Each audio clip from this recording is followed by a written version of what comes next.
جايب لك النهاردة خروجة اقتصادية قريبة من كورنيش شبرا مصر ب10 جنيه بس. والله، وكلمة السر حديقة أغام بالمظلات. حديقة قديمة كنا نسيناها من سنين ورجعت فتحت من تاني وقريبة من مترو المظلات. وجنبك على طول كورنيش النيل ومحور رود الفرج، يعني إطلالة عالمية.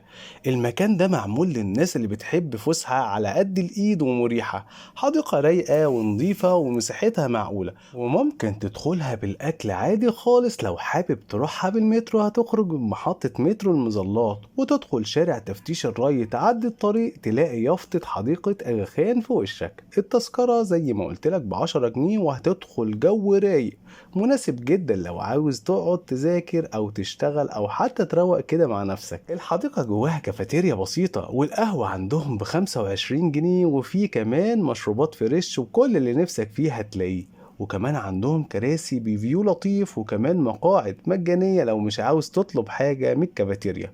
ولو معاك أولادك في منطقة ألعاب فيها شوية ألعاب زي الشلال وقطر، وكمان عربيات. والسلسلة الأسعار بتبدأ من 10 جنيه، وأغلى لعبة ب20 جنيه. يعني خروجة لطيفة ليك وللعيلة وكله على قد الإيد.